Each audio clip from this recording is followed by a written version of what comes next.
नमस्कार। आज हम एक बहुत ही दिलचस्प किताब रॉबर्ट कियोसाकी की रिच डैड पुअर डैड उसके एक हिंदी सारांश पर बात करने वाले हैं। हमारे पास ये सारांश है और हम ये देखना चाहते हैं कि ये पैसों को लेकर जो हमारी सोच है या फिर जो मनी मैनेजमेंट है उस बारे में क्या खास बातें बताता है। हाँ नमस्कार। और ये वाकई दिलचस्प है क्योंकि ये सारांश ना दो बिल्कुल अलग नजरिए वाले पिताओं की कहानी बताता है, एक अमीर पिता एक गरीब पिता। तो देखते हैं ये हिंदी सारांश उनके जरिए पैसों के सबक कैसे सिखाता है और उन दोनों की सोच में जो मुख्य फर्क है उसे कैसे सामने लाता है। तो आज का मकसद एकदम साफ है, इस हिंदी सारांश में से वो जरूरी सबक, वो आइडियाज निकालना जो शायद हमारी अपनी जिंदगी में भी काम आ सके। तैयार हैं? तो चलिए शुरू करते हैं। बिल्कुल, ये बात तो है। सिर्फ शीर्षक ही अपने आप में काफी कुछ कह देता है। दो पिता और पैसों को लेकर उनकी दो बिल्कुल अलग दुनिया। हाँ, मतलब ये आइडिया कि हमारे माँ बाप पैसे को कैसे देखते थे और उसका हमारी सोच पर कितना गहरा असर पड़ता है, ये अपने आप में सोचने वाली बात है। पर सारांश असल में इन दो अलग सोच के बारे में कहता क्या है? अमीर पिता और गरीब पिता में क्या फर्क बताया गया है? देखिए, सारांश इसी पे जोर देता है कि कैसे आपकी परवरिश, आपको मिली सलाहें,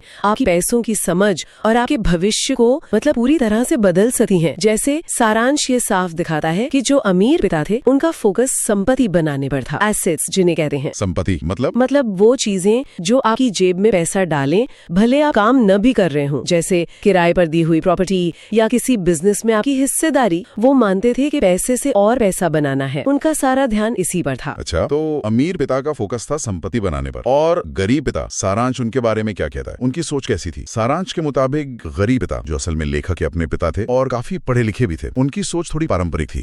जैसे खूब मेहनत से पढ़ो, अच्छी डिग्री हासिल करो और फिर एक सुरक्षित पक्की नौकरी ढूंढ लो। हाँ, ये तो काफी आम सोच है हमारे यहाँ। बिल्कुल। और उनका ध्यान देनदारियों पर ज्यादा था, लायबिलिटीज पर, यानी वो चीजें जो आपकी जेब से पैसा निकालती हैं, जैसे बड़ा घर या नई कार जिसके लिए शायद लोन लिया हो। उनके लिए ना जॉब सिक्योरिटी, मतलब नौकरी की सुरक्षा सबसे जरूरी थी।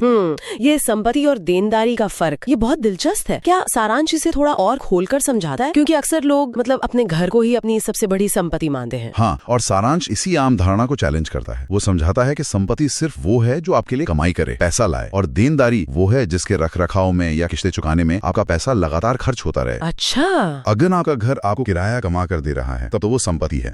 लेकिन अगर आप उसमें खुद रहते हैं और हर महीने उसकी किस्तें, टैक्स, मरम्मत पर पैसा जा रहा है तो वो असल में एक देनदारी बन जाती है। अमीर पिता का फोकस बस इसी पर था, ऐसी संपत्तियां जमा करो जिनसे कैश फ्लो बढ़े, पैसा आता रहे। समझ गया। तो ये सिर्फ पैसे कमाने या बचाने की बात नहीं है, ये तो एक पूरी सोच बदलने की बात है, एक मानसिकता, एक माइंडसेट का खेल है। बिल्कुल सही पकड़ा आपने। सारांश का निचोड़, उसका सार यही है। ये सिर्फ जानकारी इकट्ठा करना नहीं है, ये उस मानसिकता को, उस सोच को अपनाने के बारे में है जिससे असल में दौलत बनती है।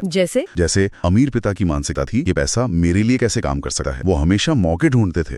जबकि गरीब पिता की सोच थी, मुझे पैसे कमाने के लिए बहुत मेहनत करनी होगी। वो पैसे के लिए काम करते थे। सारांश यही कहता है कि अमीर लोग पैसे के लिए काम नहीं करते, बल्कि पैसा उनके लिए काम करता है, और इसके लिए लगातार सीखना जरूरी है कि पैसा काम कैसे करता है। और ये सीखना मतलब वित्तीय साक्षरता या फाइनेंशियल लिटरेसी जिसे कहते हैं। क्या सारांश इसे जरूरी मानता है? क्योंकि स्कूलों में तो ये सब सिखाते नहीं है। यही तो सबसे खास बात है इस किताब की और इस सारांश की। ये जोर देता है कि वित्तीय साक्षरता यानी पैसे की समझ शायद सबसे जरूरी शिक्षा है, और ये वो शिक्षा है जो हमें आमतौर पर स्कूलों या कॉलेजों में नहीं मिलती। सही बात है। अमीर पिता ने लेखक को ये शिक्षा असल जिंदगी के उदाहरणों से दी, अनुभवों से सिखाई, जबकि गरीब पिता जो खुद एक शिक्षक थे वो एकेडमिक पढ़ाई को ही सब कुछ मानते थे। तो सारांश का एक बड़ा संदेश ये है कि अपनी फाइनेंशियल एजुकेशन की जिम्मेदारी हमें खुद लेनी होगी। किताबों से, मेंटोर्स से, अनुभव से सीखो, इंतजार मत करो।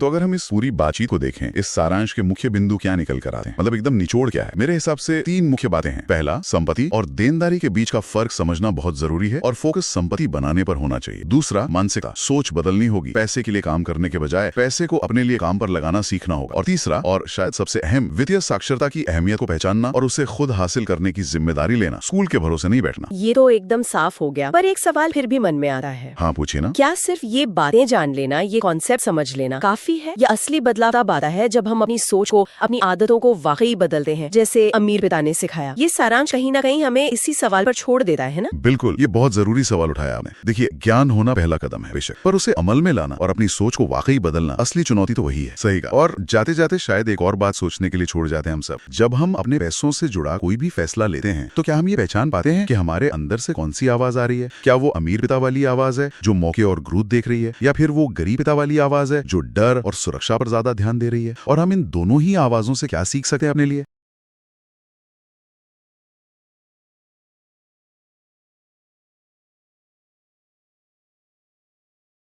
अगर ये वीडियो आपको ज्ञानवर्धक लगा हो तो इसे लाइक, शेयर और सब्सक्राइब जरूर करें। आपका अनुभव क्या कहता है नीचे कमेंट में जरूर बताएं। वीडियो अच्छा लगा है तो लाइक करो, अच्छा नहीं लगा तो डिसलाइक करो। मिलते हैं दूसरे वीडियो में।